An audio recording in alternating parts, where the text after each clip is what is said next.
Did you guys answer all the questions? Yes. Oh man. Mr. Rust and his class are spending this period crunching numbers. It was greater than 0 if the two goods are substitutes. It's economics. They're using those numbers to figure out how to distribute goods. And greater than 0? Let's try this equation on for size. In this case, our goods are students. And if there are more students than seats, what do you do?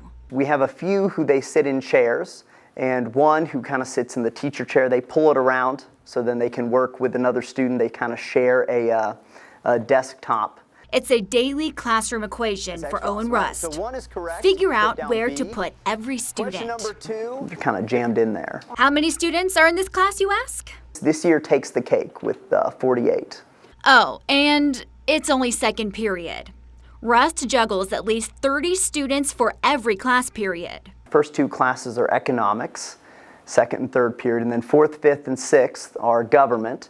And I have a class of about 42, and then it drops down into the 30s for 5th and 6th period. Well, it does make it harder to give students, say, individual attention. So you've got a lot of students to just kind of keep track of and keep prompting. So another challenge brought forth because of large rosters, technology. No perks of the 21st century in these classrooms. Most of the learning includes putting literal pen to paper. A standard Chromebook cart has 30 computers. So if you have, 50 students in a classroom, you have to find 2 carts, and it just becomes, difficult to find those carts. Trying to get 50 students at once, all processed and kind of on the system, that's pretty difficult. Call it growing pains. You'll find packed classrooms at most secondary campuses across Midland ISD. Those numbers will only go up.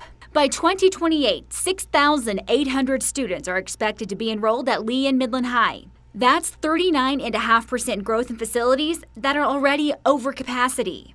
If nothing changes, you can expect classrooms to look a lot like this for a long time. It creates a lot of pressure to make sure that each one of those 40-something students has the tools and the attention and the teaching that they need to succeed. On top of that, Rust is a department chair for social studies, meaning he spends a lot of time working on logistics. Who can teach what class and when?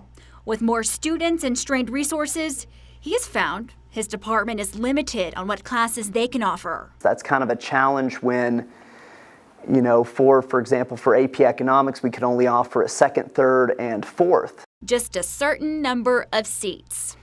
That's a line administrators are all too familiar with at the Career and Technology Center. It fills up fast. Name the line of work. They offer classes on it. Kids can do hands-on training for anywhere from culinary to ag, welding to auto tech, which we have here, health sciences. We do a little bit of everything. It's no wonder it fills up fast. We got a look inside one of the health sciences classes. Students are getting hands-on experience being a certified nurse's assistant. Has it been neat to take what you learned in class and now apply it? It is pretty neat. We practice on each other. We'll go home and practice on our family members, and it's fun. It's pretty fun. Evans says they'd like to be able to grow each of their programs, but they can't do that without more room. There's a lot of need across the district as far as facilities to accommodate the growth because Midland's growing. Reality is, the district is running out of space. There are 134 portable classrooms in use around the district. 76 of them are on secondary campuses. That's 2,000 secondary students learning in this type of classroom. Structures meant to be temporary are a campus staple.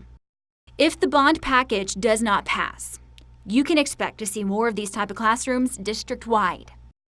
That's the first step. No matter where they teach or how many names are on their roster, teachers like Rust have a job to do. You see 40 kids on the roster, you know that you're going to do your best for all 40 of them. The best solution for a growing problem.